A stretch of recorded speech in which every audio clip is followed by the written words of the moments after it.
бародароне ки дар Федератсияи Россия шаҳри Москва қарор доранд ва аз дарди дандон азият мекашанд, ба рақамҳои дар экран буда дар тамос бошед ва аз номи канали Юрист TJ ба онҳо муроҷиат кунед, ба худ тахфифҳо бигиред. Ба ҳама намуд дарди дандон онҳо муолиҷа мекунанд. Ҳамаи шуморо он бародарони тоҷик интизоранд. Ассалому алайкум ба ҳама тамошобинони барномаҳои Сорбон Сафаров, канали Юрист TJ. Видеои нав, расонидани хабарҳои нав, маълумотҳои нав баҳри подписчико. Пеши ҳамин хабарҳоро гуфтан ба шумо якчира хотиррасон мекунам, мегум ай мақсад ҳаёти шахсии худам, барое ки чандин нафаро савол метиҳанд ту худат куҷо тамом кардагӣ, чанд солаи, куҷо кор мекунӣ, чӣ кораи? Ҷавоб ба ҳамаи ҳамин гапҳои ҳамон бародаро ки ҳамин суханҳоро гуфтагиянд. Ман Сафаров Сорбон, донишгоҳи Миллии Ҷумҳурии Тоҷикистон хатм кардагиам факултати ҳуқуқшиносӣ. Яъне ки соли 2018 буд кардагиам донишгоҳ ва коромӯзи прокуратура тӯли якчанд муддат будем, айни ҳол ба тиҷораткорӣ машғулем, яъне ки фаъолият ба соҳибкорӣ дорем айни ҳол. Ва боз чӣ бигӯем дар бораи худмон? Истиқоматкунандаи шаҳри Душанбе. Соли таваллудум 1996 18 феврал. Худо розӣ боша, як ҳафта пас зодрӯза қайд мекунем бародаро. Ана ки шурӯъ мекунем ба хабарҳо оиди коронавирус. Чандин нафаро гуфтанд ки ҳамун шаҳрвандои Ҷумҳурии Тоҷикистон ки дар Чин қарор доранд ба Тоҷикистон оварда шуданд ё ки нашуданд.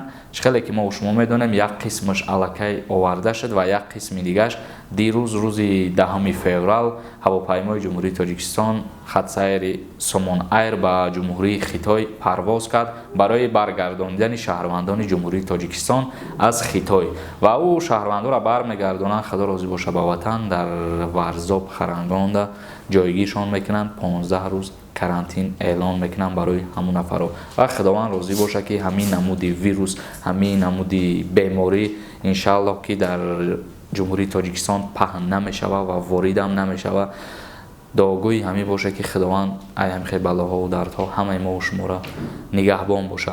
Ва диюм маълумоти мо, диюм хабари мо оиди симкартаҳо ва паспортҳо ки як вақт шумихай ҳамин чиз баланд буд дар байни одамо ки паспорт мақсади хеле шид, симкартаҳои хеле шид, баъдан срокша дарозтар карданд, яъне ки продлит карданд барои аз нав ба қайдгирӣ ва аз нав мақсад шиноснома гирифтан.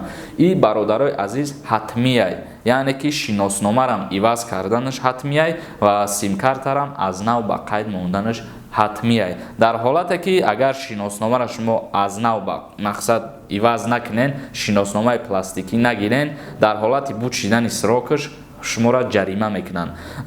Симкартаҳоро ҳам ҳамихе дар ҳолате ки мақсад шумо аз нав ба қайд намегирен симкартатона, хомӯшон мекунанд. Дар ҳамин телефонҳои мо, дар симкартаҳои ҳар яки мо шумо ба фикрам ки чандин маротиба SMS омада компания ки мақсад шиносномаатона бигирен, ба компанияро биёен, ай сари нав ба қайд бигирен. Сроки ахироншон агар хато накунам 15 феврал ай. То 15 феврал агар ки симкартаҳоро ба қайд нагирен аз сари нав, хомӯшон мекунанд. Дар ҳолати хомӯш кардан номер ба фурӯш мебирояд ва баъди хомӯш кардан агар шумо мақсад биёен аз дигар давлада бошен ё ки мақсад хитон дар Ҷумҳурии Тоҷикистон набошен, бихоҳен ки симкартатона аз нав ба қайд бигиранд. Мисол як роҳи дигарам дора ки ҳамун ягон бародартай ё ки падартай ё ки модартай паспорти худшам мегира, мерава ба ҳамун компания, яъне ки ба ҳамун ширкати симкартат мерава. Дар уҷа ҳамун симкартаитра дар телефонаш мезанаву ва 10 рақам ё 15 рақаме ки ба ҳамун симкарта гап задагиай номбар мекунад ва мегира аз нав ба қайд мегзарона ба шиносномаи падар ё модар ё бародарат.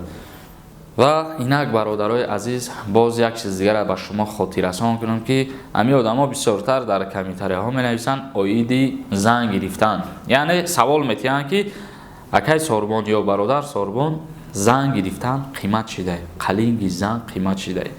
Ҳамин қонун ҳаст ё ки не? Бародарои азиз, ин хеле қонун, ин хеле фармон ҳеҷ вақт аз ҷониби давлат баровардарам намешавад. Мақсад ки дар қонун нест ту фалон духтар да фалон қас сум бар, баъд ӯро ба занӣ мегирӣ. ин гапҳо нестай бародарои азиз.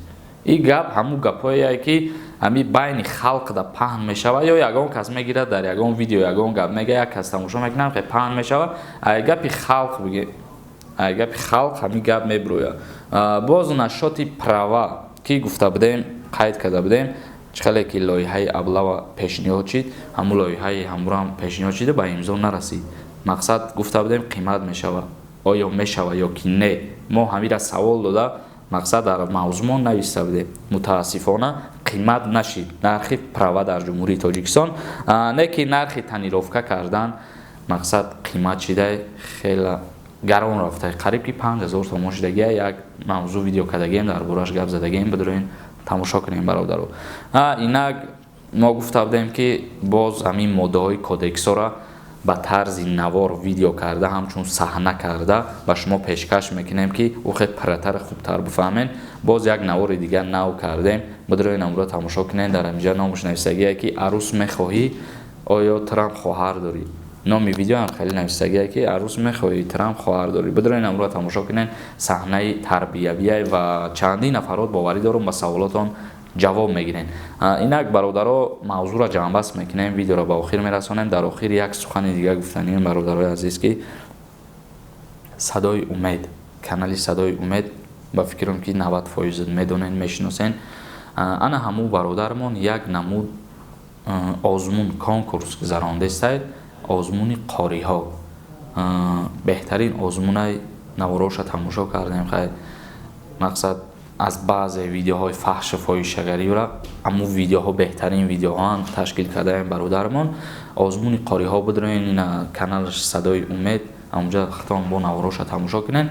барои ҳамин озмун мақсад ки бародар приз болдагия, мисол намедонам ака призиш чӣ хелия, чанд сумай, якум ҷо, дуюм ҷо, сеюм ҷо, маълумот надорам дар бораи ҳамин. не ки ба фикрам ки ҳамин якум ҷову дуюм ҷову сеюм ҷода ӯ бародар сум ҷидо мекуна, сум метия барои ғолиб. касе ки ғолиби ҳамин се ҷо мешавад сум ҷидо мекуна.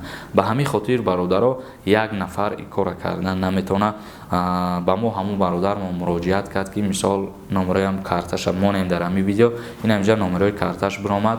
мақсад ин ҳамин картада метавонен шахсое ки барои ҳамин озмун хайр кунен дар ҳамин карта саҳми хитона бигзорен ва онао рақамое ки ҳастай вай рақамои телефоншай метавонен ба воситаи телефон қатиқичон суҳбат кунен. бародаро ин рақамои картаи ман нест ва ӯ рақамое ки ҳаст рақамои марам нестай.